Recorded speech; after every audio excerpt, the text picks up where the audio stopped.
ನಮಸ್ಕಾರ ಸ್ನೇಹಿತರೆ, ಹೇಗಿದ್ರೆ ಎಲ್ಲರೂ ಚೆನ್ನಾಗಿದ್ದಾರೆ ಅನ್ಕೊಂಡು ಸ್ನೇಹಿತರೆ. ಎಲ್ರಿಗೂ ಮೀಡಿಯಾ ಅಪ್ಡೇಟ್ ಚಾನಲಿನ ಮತ್ತೊಂದು ವಿಡಿಯೋಗೆ ತಮ್ಗೆಲ್ರಿಗೂ ಸ್ವಾಗತ ಸುಸ್ವಾಗತ. ಸ್ನೇಹಿತರೆ, ಈ 2026ರ ಈ ಒಂದು ವರ್ಷದಲ್ಲಿ ಆಗಸ್ಟ್ 14ರ ನಂತರ ಧನುಷ್ ರಾಶಿಯವರ ಭವಿಷ್ಯ ಹೇಗಿರಲಿದೆ? ಈ ಆಗಸ್ಟ್ ತಿಂಗಳಿನಲ್ಲಿ ಉಂಟಾಗ್ತಿರುವಂತಹ ಗ್ರಹ ಸಂಚಾರದ ಬದಲಾವಣೆಯು ಈ ರಾಶಿಯವರ ಜೀವನದಲ್ಲಿ ಏನೆಲ್ಲ ಬದಲಾವಣೆಗಳನ್ನ ತರಲಿದೆ, ಯಾವುದರಲ್ಲಿ ಶುಭವಾಗಲಿದೆ, ಯಾವುದರಲ್ಲಿ ಬಹಳ ಎಚ್ಚರಿಕೆಯನ್ನು ವಹಿಸಬೇಕು, ಇರುವಂತಹ ಸಮಸ್ಯೆಗಳಿಗೆ ಮಾಡಬೇಕಾಗಿರುವಂತಹ ಸರಳ ಪರಿಹಾರಗಳೇನು, ಹಾಗೆ ನಿಮ್ಮ ಜೀವನದ ವಿವಿಧ ಅಂಶಗಳಾದಂತಹ ವೃತ್ತಿ ಆಗಿರ್ಬೋದು, ವೈವಾಹಿಕ ಜೀವನ, ಆರ್ಥಿಕ ಸ್ಥಿತಿ, ಕೌಟುಂಬಿಕ ಜೀವನ, ನಿಮ್ಮ ವ್ಯವಹಾರ ಮತ್ತು ಶಿಕ್ಷಣಕ್ಕೆ ಸಂಬಂಧಪಟ್ಟಂತೆ ಏನೆಲ್ಲ ಬದಲಾವಣೆಗಳನ್ನ ಕಂಡಿದ್ದೀರಿ ಎಂಬುದರ ಸಂಪೂರ್ಣ ಮಾಹಿತಿಯ ಜೊತೆಗೆ ಈ ಆಗಸ್ಟ್ ತಿಂಗಳಿನಲ್ಲಿ ಒಟ್ಟಾರೆ ಗ್ರಹ ಸಂಚಾರ ನಿಮ್ಮ ಜೀವನದಲ್ಲಿ ಏನೆಲ್ಲ ಬದಲಾವಣೆಗಳನ್ನ ತರಲಿದೆ ಎಂಬುದರ ಸಂಪೂರ್ಣ ಮಾಹಿತಿಯನ್ನ ಇದೇ ವಿಡಿಯೋದಲ್ಲಿ ತಿಳಿಸ್ಕೊಡ್ತಾ ಹೋಗ್ತಾನೆ ಸ್ನೇಹಿತರೆ. ಆದ್ರಿಂದ ವಿಡಿಯೋನ ಸ್ಕಿಪ್ ಮಾಡದೆ ಇಲ್ಲಿಂದ ಕೊನೆ ತನಕ ನೋಡ್ತಾ ಬನ್ನಿ. ಸ್ಕಿಪ್ ಮಾಡಿ ವಿಡಿಯೋ ನೋಡೋದ್ರಿಂದ ನಿಮಗೆ ಫುಲ್ ಆಗಿ ಇನ್ಫಾರ್ಮೇಶನ್ ಅರ್ಥ ಆಗೋದಿಲ್ಲ. ಸೊ ಪ್ರತಿಯೊಂದು ವಿಡಿಯೋದಲ್ಲೂ ಹೇಳೋದಿಷ್ಟೇನೆ, ವಿಡಿಯೋನ ಸ್ಕಿಪ್ ಮಾಡದೆ ಕೊನೆ ತನಕ ನೋಡಿ. ಹಾಗೆ ನಮ್ಮ ಈ ವಿಡಿಯೋ ಇಷ್ಟ ಆಗಿತ್ತು ಅಂದ್ರೆ ವಿಡಿಯೋಕ್ಕೆ ಒಂದು ಲೈಕ್ ಮಾಡಿ. ಯಾರೇನು ನಮ್ಮ ಚಾನಲ್ನ ಸಬ್ಸ್ಕ್ರೈಬ್ ಮಾಡ್ಕೊಳ್ದೆ ನೋಡ್ತಿದ್ದೀರಾ ಅವರು ಈಗಲೇ ಸಬ್ಸ್ಕ್ರೈಬ್ ಮಾಡ್ಕೊಳ್ಳಿ ಸ್ನೇಹಿತರೆ.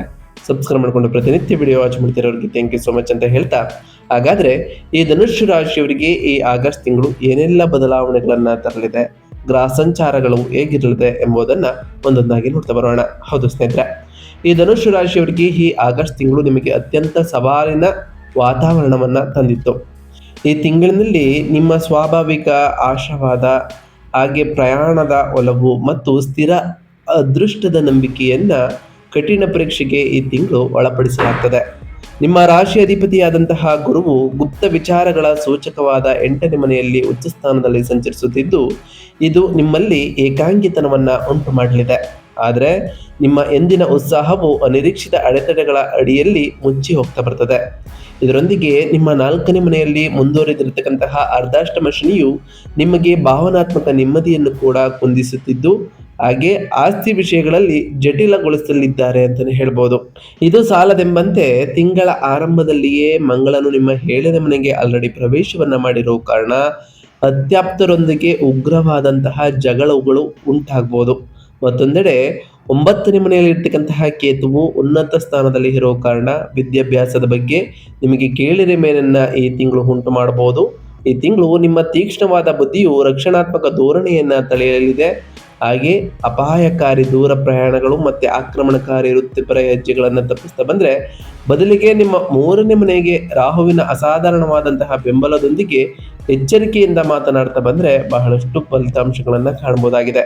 ಈ ತೀವ್ರ ಹಾಗೆ ಪರಿವರ್ತನಕಾರಿ ಒತ್ತಡಗಳನ್ನ ಎದುರಿಸಲು ಬೇಕಾದಂತಹ ಆಳವಾದ ಮತ್ತೆ ದೃಢವಾದ ಒಳಬುದ್ಧಿಯನ್ನ ಈ ತಿಂಗಳು ಈ ಧನುಷ್ ರಾಶಿಯವರು ಹೊಂದಿರಬೇಕಾಗಿರ್ತದೆ. ಹಾಗಾದ್ರೆ ಈ ಧನುಷ್ ರಾಶಿಯವರಿಗೆ ಈ ಆಗಸ್ಟ್ ತಿಂಗಳಿನಲ್ಲಿ ಉಂಟಾದಂತಹ ಪ್ರಮುಖ ಗ್ರಹ ಸಂಚಾರಗಳ ವಿಚಾರಕ್ಕೆ ಬರುತ್ತಂದ್ರೆ, ಮೊದಲನೇದಾಗಿ ಸೂರ್ಯಗ್ರಹದ ವಿಚಾರಕ್ಕೆ ಬರೋದಾದ್ರೆ 8ನೇ ಮನೆಯಲ್ಲಿ ಆಗಸ್ಟ್ 1ರಿಂದ 17ರವರೆಗೆ ಸೂರ್ಯನು ಇರಲಿದ್ದು, ಆರಂಭದಲ್ಲಿ ಅಡೆತಡೆಗಳಿಂದ ನಿಮ್ಮ ಅದೃಷ್ಟವನ್ನ ಮರೆಮಾಚುತ್ತಾ ಬಂದ್ರೆ, ನಂತರದ ಈ ತಿಂಗಳ ಅಂತ್ಯದಲ್ಲಿ ನಿಮ್ಮ ಅದೃಷ್ಟ ಮತ್ತೆ ಉನ್ನತ ವಿದ್ಯಾಭ್ಯಾಸವನ್ನ ಬಲವಾಗಿ ಪುನಃಸ್ಥಾಪಿಸಲು ಪ್ರಯತ್ನ ಆಗ್ತಾ ಹೋಗ್ತದೆ ಅಂತಾನೆ ಹೇಳ್ಬೋದು. ಇನ್ನು ಬುಧ ಗ್ರಹದ ವಿಚಾರಕ್ಕೆ ಬರೋದಾದ್ರೆ 7ನೇ ಮನೆಯಲ್ಲಿ ಆಗಸ್ಟ್ 1ರಿಂದ 5ನೇ ಮನೆಗೆ ಸ್ವಕ್ಷೇತ್ರದಲ್ಲಿ ಬುಧನು ಇದ್ದು, ಅದಾದ ನಂತರ 8ನೇ ಮನೆಗೆ ಆಗಸ್ಟ್ 5ರಿಂದ 22ರವರೆಗೆ ಪ್ರವೇಶವನ್ನ ಮಾಡತಕ್ಕಂತಹ ಬುಧನು ಪಾಲುದಾರಿಕೆಯ ಸಂವಹನವನ್ನ ಸ್ವಲ್ಪ ಸಮಯ ಬೆಂಬಲಿಸಿ ನಂತರ ನಿಮ್ಮ ವೃತ್ತಿ ಜೀವನವನ್ನ ಹಠಾತ್ ಗುಪ್ತ ವಿಳಂಬಗಳಿಗೆ ತಳ್ಳಲಿದ್ದಾರೆ. ಅಂತಿಮವಾಗಿ ಕಾರ್ಯತಂತ್ರದ ದೂರ ಪ್ರಯಾಣದ ಯೋಜನೆಗೆ ಬದಲಾಗ್ತಾ ಹೋಗ್ತಾರೆ ಅಂತಾನೆ ಹೇಳ್ಬೋದು. ಇನ್ನು ಶುಕ್ರ ಗ್ರಹದ ವಿಚಾರಕ್ಕೆ ಬರೋದಾದ್ರೆ 10ನೇ ಮನೆಯಲ್ಲಿ ನೀಚ ಸ್ಥಾನದಲ್ಲಿ ಇರತಕ್ಕಂತಹ ಶುಕ್ರನು ಇಡೀ ತಿಂಗಳು ಇರಲಿದ್ದು, ವೃತ್ತಿ ಜೀವನದಲ್ಲಿ ಸ್ಪರ್ಧಾತ್ಮಕ ಘರ್ಷಣೆ ಈ ರಾಶಿಯವರ ಜೀವನದಲ್ಲಿ ಎದುರಾಗಲಿದೆ. ಸಾಧಾರಣದ ಲಾಭಗಳನ್ನ ಈ ರಾಶಿಯವರು ಕಾಣಲಿದ್ದೀರಿ. ಆದರೆ ಇದು ನೀಚ ಸ್ಥಾನದಲ್ಲಿ ಇರೋ ಕಾರಣ ಸ್ಥಾನಮಾನ ಅಥವಾ ಐಷಾರಾಮಿ ಸೌಲಭ್ಯಗಳಿಗಾಗಿ ಕಚೇರಿಯಲ್ಲಿ ನಡೀತಕ್ಕಂತಹ ವಿವಾದಗಳ ಬಗ್ಗೆ ಬಹಳಷ್ಟು ಎಚ್ಚರಿಕೆಯನ್ನ ಈ ರಾಶಿಯವರು ಮುಖ್ಯವಾಗಿ ವಹಿಸಬೇಕಾಗಿರ್ತದೆ. ಇನ್ನು ಮಂಗಳ ಗ್ರಹದ ವಿಚಾರಕ್ಕೆ ಬರೋದಾದ್ರೆ 6ನೇ ಮನೆಯಲ್ಲಿ ಮಂಗಳನು ಈ ತಿಂಗಳಿನಲ್ಲಿ ಇರಲಿದ್ದು, ಚಿಕ್ಕ ಪುಟ್ಟ ಸವಾಲುಗಳನ್ನ ಹಾಗೆ ಸಾಲಗಳನ್ನ ಜಯಿಸುವುದರಲ್ಲಿ ನೀವು ಬಹಳಷ್ಟು ಬದಲಾವಣೆಗಳನ್ನ ಕಾಣ್ತಾ ಬರ್ತೀರಿ. ನಿಮ್ಮ ದಾಂಪತ್ಯ ಮತ್ತೆ ಸಾರ್ವಜನಿಕ ವ್ಯಾಪಾರ ವ್ಯವಹಾರಗಳಲ್ಲಿ ಹಠಾತ್ ಆಕ್ರಮಣಕಾರಿ ವಿವಾದಗಳನ್ನ ಹುಟ್ಟುಹಾಕುವವರೆಗೆ ವೇಗವಾಗಿ ಬದಲಾಗ್ತಾ ಹೋಗ್ತೀರಿ. ಇನ್ನು ಗುರುಗ್ರಹದ ವಿಚಾರಕ್ಕೆ ಬರೋದಾದ್ರೆ 8ನೇ ಮನೆಯಲ್ಲಿ ಗುರು ಇರಲಿದ್ದು ಗಂಭೀರವಾದ ಆಂತರಿಕ ಪರಿವರ್ತನೆಯನ್ನ ಒತ್ತಾಯಿಸುವುದನ್ನ ಈ ರಾಶಿಯವರು ಈ ತಿಂಗಳು ಕಾಣಲಿದ್ದೀರಿ. ಹಠಾತ್ ಘಟನೆಗಳ ಅಡಿಯಲ್ಲಿ ನಿಮ್ಮ ಚೈತನ್ಯವನ್ನ ಮರೆಮಾಚಿ ಭಾವನಾತ್ಮಕ ನೆಮ್ಮದಿಗಾಗಿ ಆಳವಾದ ಬುದ್ಧಿವಂತಿಕೆಯನ್ನ ಈ ತಿಂಗಳು ಬೇಡಲಿದೆ ಅಂತಾನೆ ಹೇಳ್ಬೋದು. ಇನ್ನು ಶನಿಗ್ರಹದ ವಿಚಾರಕ್ಕೆ ಬರೋದಾದ್ರೆ 4ನೇ ಮನೆಯಲ್ಲಿ ವಕ್ರಿ ಸ್ಥಾನದಲ್ಲಿ ಚಲನೆಯನ್ನ ಮಾಡತಕ್ಕಂತಹ ಶನಿಯು ಇಡೀ ತಿಂಗಳು ಇರಲಿದ್ದು ತಾಯಿ, ಆಸ್ತಿ ಮತ್ತು ಮೂಲಭೂತ ಭಾವನಾತ್ಮಕ ಭದ್ರತೆಗೆ ಸಂಬಂಧಪಟ್ಟಂತೆಯೇ ತೀವ್ರವಾದ ಮುಂದುವರಿದ ವಿಳಂಬಗಳು ಹಾಗೆ ಭಾರಿ ಜವಾಬ್ದಾರಿಗಳನ್ನ ಮುಂದುವರಿಸ್ತಾ ಹೋಗ್ತೀರಿ ಅಂತಾನೆ ಹೇಳ್ಬೋದು.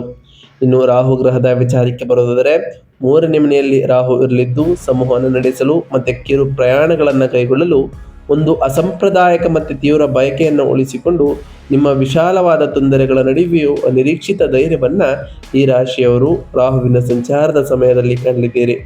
ಇನ್ನು ಕೇತು ಗ್ರಹದ ವಿಚಾರಕ್ಕೆ ಬರೋದಾದರೆ ಕೇತು 9ನೇ ಮನೆಯಲ್ಲಿ ವಕ್ರಿ ಚಲನೆಯನ್ನ ಮಾಡಲಿದ್ದು ತಂದೆ, ದೂರ ಪ್ರಯಾಣಗಳು ಮತ್ತು ತಂತ್ರಜ್ಞಾನದ ನಂಬಿಕೆಗಳಿಗೆ ಸಂಬಂಧಪಟ್ಟಂತೆಯೇ ಆಳವಾದ ಆಧ್ಯಾತ್ಮಿಕ ವಿರಕ್ತಿ ನಿಮ್ಮಲ್ಲಿ ಉಂಟಾಗಲಿದೆ. ಕೀಳಿರಿಮೆ ಮತ್ತೆ ಗುಪ್ತ ಭಯಗಳನ್ನು ಸೃಷ್ಟಿಸುವುದನ್ನ ಈ ತಿಂಗಳು ಮುಂದುವರಿದು ಹೋಗ್ತದೆ ಅಂತಾನೆ ಹೇಳ್ಬೋದು. ಒಟ್ಟಾರೆಯಾಗಿ ಸಾಕಷ್ಟು ಬದಲಾವಣೆಗಳನ್ನ ಈ ರಾಶಿಯವರು ಕಂಡಿರ್ತೀರಿ.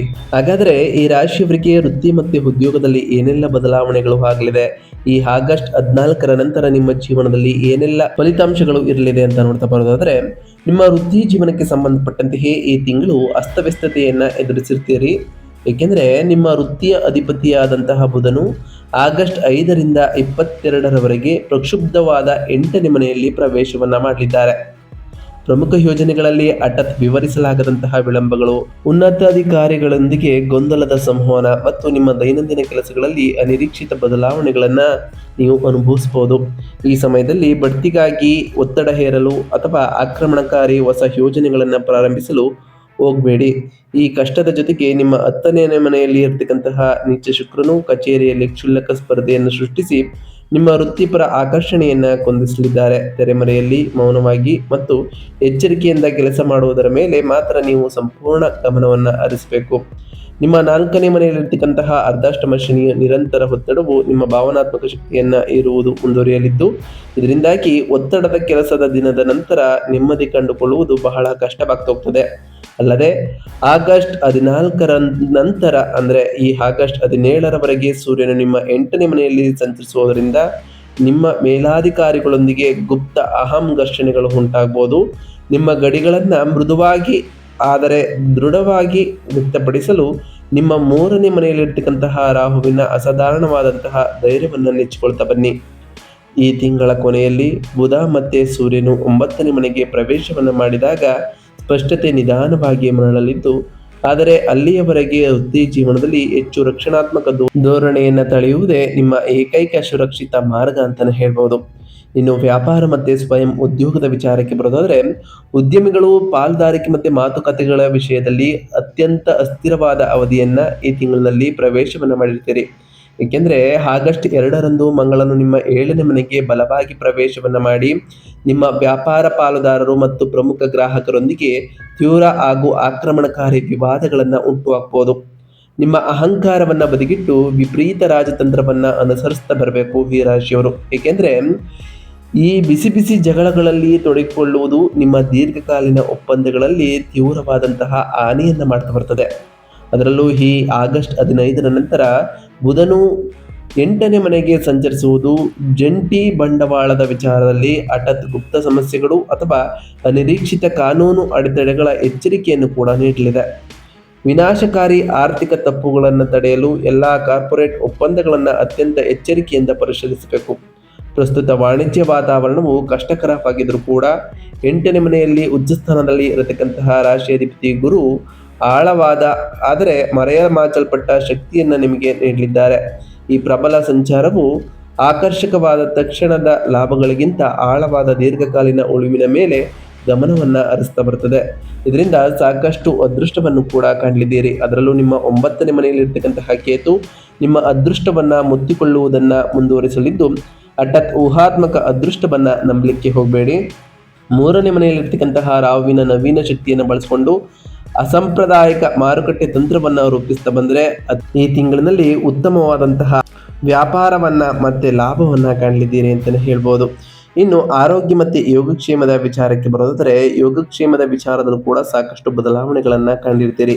ನಿಮ್ಮ ದೈಹಿಕ ಚೈತನ್ಯವು ತೀವ್ರ ಹಾಗೂ ದೀರ್ಘಕಾಲದ ದಾಳಿಗೆ ಒಳಗಾಗಲಿದೆ. ಇದು ತಕ್ಷಣದ ಮತ್ತು ಕಠಿಣವಾದ ಸ್ವಯಂ ಆರೈಕೆಯನ್ನ ಬಯಸಲಿದೆ.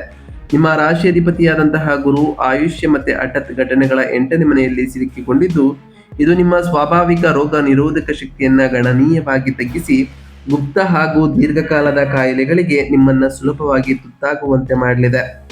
ಆಗಸ್ಟ್ 17ರವರೆಗೆ ಸೂರ್ಯನು 8ನೇ ಮನೆಯಲ್ಲಿ ಸಂಚಾರವನ್ನ ಮಾಡುವುದರಿಂದ ಈ ದುರ್ಬಲತೆಯು ಮತ್ತಷ್ಟು ಉಲ್ಬಣಗೊಂಡು ತೀವ್ರ ಸುಸ್ತು, ಹಠಾತ್ ಜ್ವರ, ಮೂಳೆ ಹಾಗೂ ಕಣ್ಣಿನ ತೀವ್ರ ಆಯಾಸವನ್ನ ಉಂಟು ಮಾಡಲಿದೆ. ನೀವು ಖಂಡಿತವಾಗಿಯೂ ಆಳವಾದಂತಹ ಅಡೆತಡೆ ಇಲ್ಲದ ವಿಶ್ರಾಂತಿಗಾಗಿ ಆದ್ಯತೆಯನ್ನ ನೀಡಬೇಕು. ದೈಹಿಕವಾಗಿ ಶ್ರಮದಾಯಕವಾದ ಯಾವುದೇ ಪ್ರಯಾಣದ ಯೋಜನೆಗಳನ್ನ ತಕ್ಷಣವೇ ರದ್ದುಗೊಳಿಸಬೇಕು ಅಂತಲೇ ಹೇಳ್ಬೋದು. ಇದರಿಂದ ಬಹಳಷ್ಟು ಆರೋಗ್ಯವನ್ನ ಕಾಣಲಿದ್ದೀರಿ. ಹಾಗೆ ಅತ್ಯಂತ ವ್ಯವಸ್ಥಿತವಾದಂತಹ ಮತ್ತು ಮಾನಸಿಕ ಶಾಂತಿಯನ್ನು ನೀಡುವ ದೈನಂದಿನ ದಿನಚರಿಯನ್ನ ಅಳವಡಿಸಿಕೊಳ್ಳುವುದು ಬಹಳ ಒಳ್ಳೆಯದು. ಸೌಮ್ಯವಾದ ಧ್ಯಾನದಲ್ಲಿ ತೊಡಗಿ ಸುಲಭವಾಗಿ ಜೀರ್ಣವಾಗುವಂತಹ ಆಹಾರವನ್ನು ಸೇವಿಸಿ ಮತ್ತು ಅನಗತ್ಯ ಕೌಟುಂಬಿಕ ಮತ್ತು ವೃತ್ತಿಪರ ನಾಟಕಗಳಲ್ಲಿ ಭಾಗವಹಿಸುವುದನ್ನು ಸ್ಪಷ್ಟವಾಗಿ ನಿರಾಕರಿಸಿ ಅಂತಲೇ ಹೇಳ್ಬೋದು. ಇನ್ನು ಕುಟುಂಬ ಮತ್ತು ವೈಯಕ್ತಿಕ ಸಂಬಂಧಗಳ ವಿಚಾರಕ್ಕೆ ಬರೋದಾದರೆ ಕೌಟುಂಬಿಕ ವಿಚಾರದಲ್ಲೂ ಕೂಡ 4ನೇ ಮನೆಯಲ್ಲಿರ್ತಕ್ಕಂತಹ ಅರ್ಧಾಷ್ಟಮ ಶನಿಯು ತಡೆರಹಿತ ಪ್ರಭಾವದಿಂದಾಗಿ ಕೌಟುಂಬಿಕ ಜೀವನವು ಆಳವಾದ ಹಾಗೂ ದೀರ್ಘಕಾಲದ ಒತ್ತಡದ ಮೂಲವಾಗಿ ಮುಂದುವರಿಯಲಿದೆ. ಆಸ್ತಿ ವಿಷಯಗಳು ಮತ್ತು ತಾಯಿಯ ಆರೋಗ್ಯಕ್ಕೆ ಸಂಬಂಧಪಟ್ಟಂತೆಯೇ ನೀವು ಭಾರವಾದ ಏಕಾಂಗಿತನವನ್ನು ಹೊರೆಯನ್ನು ಅನುಭವಿಸ್ತೀರಿ. ನಿಮ್ಮ ಭಾವನಾತ್ಮಕ ನೆಮ್ಮದಿಯನ್ನು ತೀವ್ರವಾಗಿ ನಿರ್ಬಂಧಿಸ್ತಲದೆ ಅಂತಲೇ ಹೇಳ್ಬೋದು. ಇದರಿಂದ ಸಾಕಷ್ಟು ಬದಲಾವಣೆಗಳನ್ನು ಕೂಡ ಕಾಣಲಿದ್ದೀರಿ. ಇನ್ನು ಆರ್ಥಿಕ ಸ್ಥಿತಿ ಮತ್ತು ಧನಲಾಭದ ವಿಚಾರಕ್ಕೆ ಬರೋದಾದರೆ ಆರ್ಥಿಕ ಸ್ಥಿರತೆ ಅಪಾರ ಎಚ್ಚರಿಕೆಯನ್ನು ನೀಡಲಿದೆ. ಮತ್ತೆ ಕಟ್ಟುನಿಟ್ಟಾದ ರಕ್ಷಣಾತ್ಮಕ ಯೋಜನೆ ಈ ರಾಶಿಯವರಿಗೆ ಅಗತ್ಯವಾಗಿರಲಿದೆ. 8ನೇ ಮನೆಯಲ್ಲಿ ಉಚ್ಚ ಗುರುವಿನ ಸಂಚಾರವು ಮುಂದುವರಿಯಿದ್ದು ನಿಮ್ಮ ಸಂಪತ್ತಿನ ಮೇಲೆ ಭಾರಿ ಪ್ರಭಾವವನ್ನು ಬೀರಲಿದೆ. ಇದು ಅನಿರೀಕ್ಷಿತ ತೆರಿಗೆ ಹೊರೆಗಳು, ಜಟಿಲವಾದ ಪಿತ್ರಾರ್ಜಿತ ಸಮಸ್ಯೆಗಳು ಹಾಗೆ ಉಳಿತಾಯದ ಬಲವಂತದ ಪುನರ್ರಚನೆಗೆ ಎಂದರ್ಥವಾಗಲಿದೆ. ಈ ಸಮಯದಲ್ಲಿ ನಿಮ್ಮ ಎಂದಿನ ವಿಶಾಲ ಅದೃಷ್ಟವನ್ನು ನೀವು ನಂಬಲು ಸಾಧ್ಯವಾಗುವುದಿಲ್ಲ. ನಿಮ್ಮ ವ್ಯಾಪಾರದ ಗ್ರಹವಾದ ಬುಧನು ಆಗಸ್ಟ್ 5ರಂದು 8ನೇ ಮನೆಗೆ ಸಾಗುತ್ತಿದ್ದಂತೆ ಕಳಪೆ ಮತ್ತು ಗೊಂದಲದ ಆರ್ಥಿಕ ನಿರ್ಧಾರಗಳನ್ನು ತೆಗೆದುಕೊಳ್ಳುವ ಅಪಾಯವು ಬಹಳಷ್ಟು ಹೆಚ್ಚಾಗಲಿದೆ. ಅದರಿಂದ ಬಹಳ ಎಚ್ಚರಿಕೆಯಿಂದ ಇರಬೇಕಾಗುವುದು ಈ ರಾಶಿಯವರಿಗೆ ಅತ್ಯಂತ ಅವಶ್ಯಕವಾಗಿರಲಿದೆ ಅಂತಲೇ ಹೇಳ್ಬೋದು. ಇನ್ನು ಶಿಕ್ಷಣ ಮತ್ತು ವಿದ್ಯಾರ್ಥಿಗಳ ವಿಚಾರಕ್ಕೆ ಬರುವುದಾದರೆ ವಿದ್ಯಾರ್ಥಿಗಳು ಆಳವಾದ ನಿರಾಶಾದಾಯಕ ಮತ್ತು ಬೌದ್ಧಿಕವಾಗಿ ಅಸ್ತವ್ಯಸ್ತವಾಗಿರುವ ತಿಂಗಳನ್ನು ಈ ತಿಂಗಳಿನಲ್ಲಿ ಎದುರಿಸಲಿದ್ದೀರಿ. ಶಿಕ್ಷಣದ ಗ್ರಹವಾದ ಬುಧನು ಆಗಸ್ಟ್ನ ನಿರ್ಣಾಯಕ ಮಧ್ಯದ ವಾರಗಳನ್ನು ನಿಮ್ಮ 8ನೇ ಮನೆಯಲ್ಲಿ ಸಿಲುಕಿಕೊಂಡು ಕಳೆಯುವ ಕಾರಣ ನೀವು ಸಾಕಷ್ಟು ಬದಲಾವಣೆಗಳನ್ನು ಕಾಣ್ತಾ ಬರ್ತೀರಿ. ಅದರಲ್ಲೂ ಹೆಚ್ಚುವರಿಯಾಗಿ ಉನ್ನತ ವಿದ್ಯಾಭ್ಯಾಸದ ನಿಮ್ಮ 9ನೇ ಮನೆಯಲ್ಲಿ ಕೇತುವಿನ ನಿರಂತರ ಸಂಚಾರವು ಆಳವಾದ ಕೀಳಿರಿಮೆ ಮತ್ತು ಆಧ್ಯಾತ್ಮಿಕ ಗೊಂದಲದ ಭಾವನೆಯನ್ನು ನಿರಂತರವಾಗಿ ಹೆಚ್ಚಿಸಲಿದೆ. ನಿಮ್ಮ ಬುದ್ಧಿವಂತಿಕೆಯನ್ನು ನೀವೇ ತರ್ಕಹೀನವಾಗಿ ಶಂಕಿಸಬಹುದು. ನಿಮ್ಮ ದೀರ್ಘಕಾಲೀನ ಶೈಕ್ಷಣಿಕ ಗುರಿಗಳನ್ನು ಸಂಪೂರ್ಣವಾಗಿ ತೊರೆಯುವುದರ ಪ್ರಭಾವ ನಿಮ್ಮಲ್ಲಿ ಉಂಟಾಗಲಿದೆ ಅಂತಲೇ ಹೇಳ್ಬೋದು. ಒಟ್ಟಾರೆಯಾಗಿ ಸಾಕಷ್ಟು ಬದಲಾವಣೆಗಳನ್ನು ಈ ಗ್ರಹಗಳ ಸಂಚಾರವು ಒಂದಿಷ್ಟು ಕೆಟ್ಟ ಪರಿಣಾಮಗಳನ್ನು ಕೂಡ ಉಂಟು ಮಾಡಬಹುದು. ಆದ್ದರಿಂದ ಬಹಳ ಎಚ್ಚರಿಕೆಯಿಂದ ಇರುವುದು ಈ ರಾಶಿಯವರಿಗೆ ಈ ತಿಂಗಳಿನಲ್ಲಿ ಒಳ್ಳೆಯದು ಅಂತಲೇ ಹೇಳ್ಬೋದು. ಇನ್ನು ಈ ರಾಶಿಯವರು ಮಾಡಬೇಕಾಗಿರುವಂತಹ ಸರಳ ಪರಿಹಾರದ ವಿಚಾರಕ್ಕೆ ಬರೋದಾದ್ರೆ 8ನೇ ಮನೆಯಲ್ಲಿ ತೀವ್ರ ಗುಪ್ತ ಅಡೆತಡೆಗಳನ್ನು ನಿರ್ವಹಿಸಲು ಶ್ರೀ ದಕ್ಷಿಣಮೂರ್ತಿ ದೇವರನ್ನ ಪೂಜಿಸಿ ಅರಿಶಿಣ ಮತ್ತು ಕಡಲೆ ಬೇಳೆಗಳನ್ನು ದಾನ ಮಾಡಿ ಮತ್ತು ನಿಮ್ಮ ಉಳಿವಿಗೆ ಅಗತ್ಯವಾದ ಆಳವಾದ ಆಂತರಿಕ ಬುದ್ಧಿವಂತಿಕೆಯನ್ನು ಬೆಳೆಸಿಕೊಳ್ಳಲು ಗುರು ಸ್ತೋತ್ರವನ್ನು ಪಠಿಸ್ತಾ ಬನ್ನಿ. ನಿಮ್ಮ ಕುಸಿದಿರುವ ಚೈತನ್ಯ ಮತ್ತು ಮರೆಮಾಚಲ್ಪಟ್ಟ ಅದೃಷ್ಟವನ್ನು ನಿಧಾನವಾಗಿ ಮರುನಿರ್ಮಿಸಲು ಪ್ರತಿ ಭಾನುವಾರ ಸೂರ್ಯೋದಯದ ಸಮಯದಲ್ಲಿ ಸೂರ್ಯನಿಗೆ ಆರ್ಘ್ಯವನ್ನು ಸಲ್ಲಿಸಿ ಗೋಧಿ ಮತ್ತು ಬೆಲ್ಲವನ್ನು ದಾನ ಮಾಡಿ. ಹಾಗೆಯೇ ಪ್ರತಿ ದಿನ ಎದ್ದು ಆದಿತ್ಯ ಹೃದಯ ಸ್ತೋತ್ರವನ್ನು ಪಠಿಸ್ತಾ ಬನ್ನಿ. ಹಾಗೆ ಶನಿವಾರದಂದು ಅರ್ಧಾಷ್ಟಮ ಶನಿಯ ದಮನಕಾರಿ ಭಾವನಾತ್ಮಕ ಹೊರೆಯನ್ನು ಹಗುರಗೊಳಿಸಲು ಶನಿವಾರದಂದು ಶಿವನಿಗೆ ಎಳ್ಳೆಣ್ಣೆ ದೀಪವನ್ನು ಹಚ್ತಾ ಬನ್ನಿ ಸ್ನೇಹಿತರೆ. ಹಾಗೆ ಪ್ರತಿ ಶುಕ್ರವಾರದಂದು ತಾಯಿ ಜಗನ್ಮಾತೆಯಾದಂತಹ ಲಕ್ಷ್ಮೀ ದೇವಿಗೆ ಪೂಜೆಯನ್ನು ಸಲ್ಲಿಸಿ. ಹಾಗೆ ಪ್ರತಿ ಶನಿವಾರದಂದು ಓಂ ಶಂ ಶನೈಶ್ವರಾಯ ನಮಃ ಎಂಬ ಮಂತ್ರವನ್ನು ಜಪಿಸಿ ಸ್ನೇಹಿತರೆ. ನಾವು ತಿಳಿಸ್ಕೊಟ್ಟಿರುವಂತಹ ಈ ಎಲ್ಲ ಸರಳ ಪರಿಹಾರಗಳನ್ನು ಈ ರಾಶಿಯವರು ಮಾಡಿದ್ದೇ ಆದರೆ ಸಾಕಷ್ಟು ಬದಲಾವಣೆಗಳನ್ನು ಕಾಣ್ತಾ ಬರ್ತೀರಿ ಅಂತ ಹೇಳ್ತಾ ಇದಾಗಿತ್ತು ಇವತ್ತಿನ ಒಂದು ವಿಡಿಯೋ ಸ್ನೇಹಿತರೆ. ವಿಡಿಯೋ ಇಷ್ಟ ಆಗಿತ್ತು ಅಂದರೆ ವಿಡಿಯೋಗೆ ಒಂದು ಲೈಕ್ ಮಾಡಿ, ಚಾನಲ್ನ ಸಬ್ಸ್ಕ್ರೈಬ್ ಮಾಡ್ಕೊಂಡಿಲ್ಲ ಅಂದರೆ ಈಗಲೇ ಸಬ್ಸ್ಕ್ರೈಬ್ ಮಾಡ್ಕೊಳ್ಳಿ.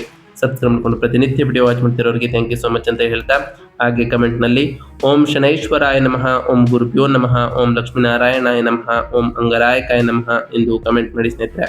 ಆ ಶನಿದೇವರು, ಮಂಗಳದೇವ, ಗುರುದೇವ, ಲಕ್ಷ್ಮೀನಾರಾಯಣ, ಸೂರ್ಯದೇವ ನಿಮಗೆ ಆಯುಷ್ಯ ಆರೋಗ್ಯ ಸಮೃದ್ಧಿಗಳನ್ನು ಕೊಟ್ಟು ಕಾಪಾಡಲಿ ಅಂತ ಆ ದೇವರಲ್ಲಿ ಕೇಳ್ಕೊಳ್ತಾ ಇವತ್ತಿನ ಒಂದು ವಿಡಿಯೋನ ಮುಗಿಸ್ತಿದ್ದೀನಿ ಸ್ನೇಹಿತರೆ. ಸಿಗ್ತೀನಿ ಮತ್ತೊಂದು ವಿಡಿಯೋದೊಂದಿಗೆ. Thank you for watching.